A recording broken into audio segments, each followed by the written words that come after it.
Apa itu syukur? Sebentar.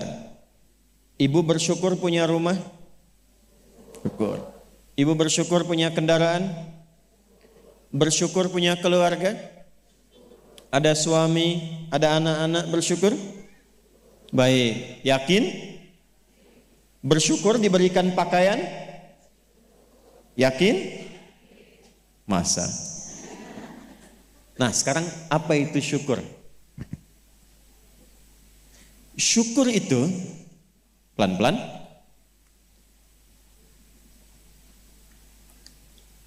Syukur itu upaya menggunakan semua nikmat yang Allah titipkan, upaya menggunakan semua nikmat yang Allah titipkan sesuai dengan apa yang Allah inginkan, sesuai dengan apa yang Allah inginkan, dalam rangka mendekatkan diri kepada Allah Subhanahu wa taala. Contoh, ibu sekalian, maaf, anak itu titipan dari Allah atau bukan? Yakin? Sekarang pertanyaannya, ibu tahu nggak apa yang Allah inginkan dari anak yang dititipkan itu? Jadi apa? Anak yang saleh. Saking inginnya mendapatkan anak yang saleh, bahkan setiap ibu sejak mengandung itu sudah bermohon kepada Allah. Itu ada di Quran surah ke-7 Al-A'raf di ayat 189 di ujung ayatnya. Ya, Quran surah 7 ayat 189. Falamma taghasyaha hamalat hamlan khafifa famarrat bi. Lihat ke ujung ayatnya. Falamma athqalat da'wallaha rabbahuma la in ataitana salihah lanakunanna minasyakirin.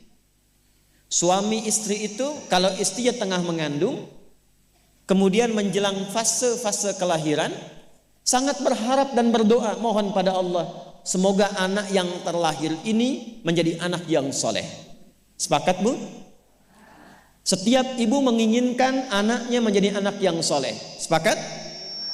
Pertanyaannya, apakah betul kemudian setiap ibu yang sudah Allah titipkan anak dalam kehidupannya betul-betul mensyukuri nikmat titipan itu? Saya tanyakan pada ibu, anak ibu itu disekolahkan di mana? Kenal Allah atau tidak? Diajarkan sholat atau tidak? Diberikan pakaian yang menutup aurat atau tidak? Perhatikan definisi syukur tadi. Menggunakan semua nikmat, upaya menggunakan semua nikmat sesuai dengan apa yang Allah inginkan. Ibu punya anak perempuan, katanya ibu syukuri diberikan itu. Sampai ibu bikin akikah, sampai undang tetangga, sampai selamatan. Tapi setelah dia bahkan menjelang balik, ibu kasih pakaian yang membuka auratnya. Itu bukan syukur namanya. Disekolahkan di tempat yang bahkan dia tidak mengenal Allah. Dikejar sampai di sininya nih. Nggak salah. Dilesin matematika, nggak salah, bagus. Les fisika, bagus. Les kimia, bagus. Ikut bimbel, bagus. Masuk kampus top, bagus. Tapi nggak kenal Allah, di mana syukurnya? Satu, lihat pakaian yang selama ini Allah berikan kepada ibu sebagai titipan, dan itu akan dihisap. Buka lemari pakaiannya. Coba cek, ada nggak satu bagian pakaian yang belum pernah dipakai untuk ibadah? Coba lihat ketika beli tas mewah, sepatu baru, pakaian baru, sudah pernah dipakai ibadah belum? Jangan-jangan beli tas itu hanya untuk dipakai keundangan saja. Jadi ketika manusia mengundang, beli yang baru. Kenapa ketika Allah yang mengundang 5 kali dalam sehari, bahkan untuk memberikan solusi kehidupan, yang baru itu nggak pernah dipakai? Tuh, kenapa pada diam? Satu, berasa ya? Satu. Jadi di titik ini, terkadang ada orang yang menuntut dari Allah kenyamanan hidup, ketenangan, kedamaian. Tapi ketika Allah memberikan apa yang diinginkan, tidak menggunakan nikmat itu yang membuat dia damai. Tidak menggunakan titipan itu yang membuat dia tenang dalam kehidupan. Karena itu saya ingin memulai dengan mengajak kita semua, ayo kita lihat lagi apa saja titipan Allah yang telah dititipkan dalam kehidupan ibu dan bapak yang ada di luar saat ini sampai dengan detik ini. Kalau ingin mendapatkan ketenangan di dunianya, ketenangan di alam kuburnya, sampai pulang ke akhirat nanti, maka pastikan berusahalah untuk menjadi golongan yang sedikit itu. Gunakan semua nikmat itu pada hal yang Allah inginkan. Jika itu sudah dilakukan, saya berikan rahasia. Ini antara kita saja. Coba ibu buka surat ketiga. Belakang kedengeran gak? Alhamdulillah. Belakang kedengeran?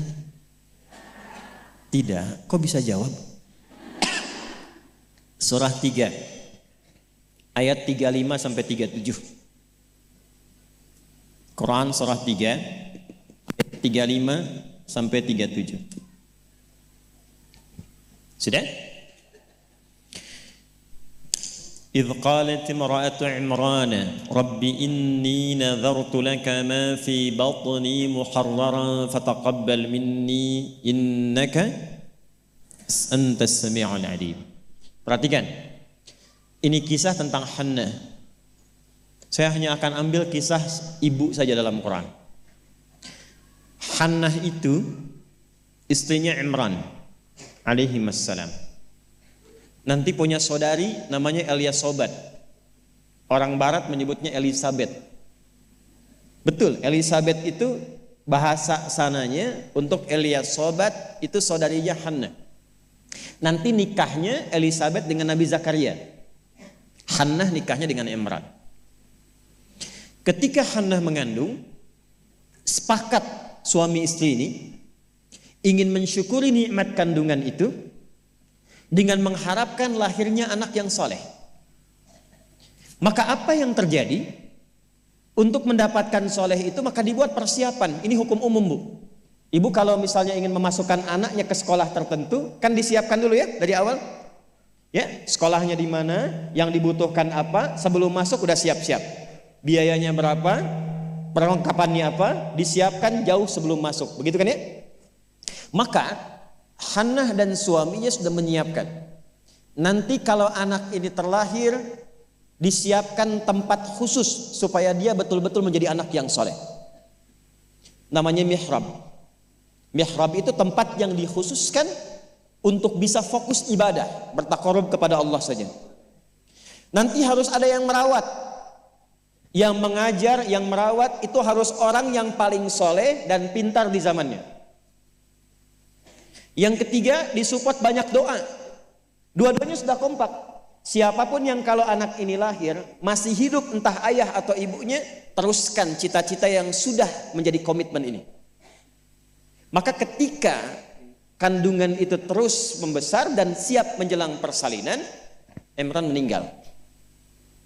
Jadi Imran itu meninggal dan Maryam nanti lahir dalam keadaan yatim. Maka lahirlah Maryam. Apakah ketika Maryamnya lahir, ayahnya sudah tidak ada, ibunya berhenti dari cita-cita yang sebelumnya menjadi komitmen? Tidak. Diteruskan itu. Maka ketika terlahir itulah kemudian apa yang sudah disepakati, berikan nama sesuai dengan harapan, isi dengan doa, siapkan tempat yang ingin diarahkan sesuai dengan cita-cita. Maka ayat 36-nya, falamma wada'atha qalat rabbi inni wada'tuha untha wallahu a'lamu bima wada'at wa laysa dzakaru kal untha. Harapannya lahir anak, kalau perempuan dia anak yang salihah, menjaga diri, menjauhkan dari perbuatan yang tercela, mendekat diri kepada Allah. Maka semua makna ini diwakili oleh satu nama, namanya Maryam. Maryam itu perempuan terhormat yang dekat dengan Allah. Kemudian setelah itu apa? Wa inni u'idzuha bika wa dzurriyyataha minasyaitonir rajim. Didoain terus, Bu. Didoakan. Setelah itu apa?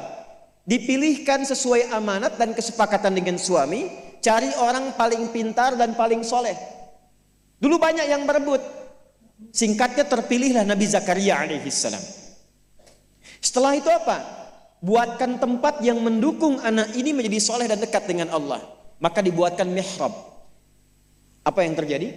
Ketika mihrabnya sudah siap, yang mendidiknya sudah siap, doanya mengalir, namanya sesuai dengan harapan, maka orang tua itu tidak sulit lagi untuk merawatnya. Setelah itu Allah yang berkenan memperhatikan sampai tumbuh dewasanya. Perhatikan ayat 37-nya. Fataqabbalaha rabbuha biqabulin hasanin wa ambataha nabatan hasana wa kaffalaha Zakaria. Satu, Zakariyanya ada. Kullama dakhala 'alaiha Zakaria al-mihrab. Dua. Wajada 'indaha rizqa. Qala ya Maryamu anna laki hadha? Qalat huwa min 'indillah. Innallaha yarzuqu man yasha' bighairi hisab. Jadi doanya sudah, namanya sudah, yang mendidiknya sudah, tempatnya sudah. Kalau itu 4 terpenuhi, kata Allah, kamu hei Hannah, gak usah lelah lagi merawat anakmu itu. Biarkan aku dengan kehendakku yang memudahkan semua perawatan anakmu sampai tumbuh dewasa. Demi Allah Bu, setiap butuh apapun, orang tuanya tidak susah. Setiap akan diantar makanan, makanan sudah ada. Mau diantar pakaian, pakaian sudah ada. Dan semua pertumbuhannya langsung diperhatikan oleh Allah. Jadi ketika syukur itu diterapkan dalam kehidupan, maka seorang hamba akan beralih dari hamba biasa statusnya menjadi hamba yang istimewa di hadapan Allah Subhanahu wa taala. Ini yang ingin saya contohkan. Bersyukur itu bukan hanya sekedar mengungkapkan alhamdulillah atas nikmat yang diperoleh, tapi ada peluang untuk menambah nikmat-nikmat lanjutan. Ayat ini yang menginspirasi al-Imam Asy-Syafi'i, Imam Ahmad bin Hanbal. Tidak banyak orang tahu Imam Syafi'i itu single parent Bu ibunya. Imam Ahmad bin Hanbal itu single parent. Jadi begitu dititipkan anak laki-laki Imam Ahmad, bapaknya meninggal, ibunya yang gendong sana sini. Musim dingin, dimasakin air. Kan belum ada water heater waktu itu. Dimasakin Bu, malam-malam, diwuduin pakai air hangat. Digendong oleh ibunya ke masjid, ke halakoh-halakoh para ulama, disimpan, selesai digendong, dibawa lagi. Apa yang terjadi? Ketika semua nikmat dititipkan anak itu disyukuri sesuai dengan apa yang Allah kehendaki, jadilah Imam Ahmad. Ibu kenal Imam Al-Bukhari? Ayo bilang kenal. Ini juga sama, single parent. Bahkan lebih dahsyat lagi, Imam Al-Bukhari itu saat lahir ayahnya meninggal, usia 2 tahun matanya buta. Dan dokter mengatakan pada masa itu ini buta permanen, gak akan sembuh. Apa yang menjadikan kemudian matanya sembuh sampai jadi orang paling hebat di zamannya dan melahirkan karya besar Sahih Al-Bukhari. Wa qalilun min ibadiyasy syakur. Ibunya. Jadi betul-betul mensyukuri nikmat diberikan seorang anak, dititipkan seorang anak. Jadi nggak pernah lihat Bu. Jangan lihat kata orang, ini anak si fulan, misalnya si fulana ini kurang begini, anak si fulana autis, anak si fulana begini, nggak ada. Nggak ada satu anak pun terlahir yang tidak punya keistimewaan, itu tidak ada. Tanamkan pada hati yang paling dalam. Dalam kondisi apapun Allah menitipkan anak pada ibu, itu ada keistimewaan di dalamnya yang menyempurnakan kebahagiaan dalam rumah tangga. Pernah ada seorang ibu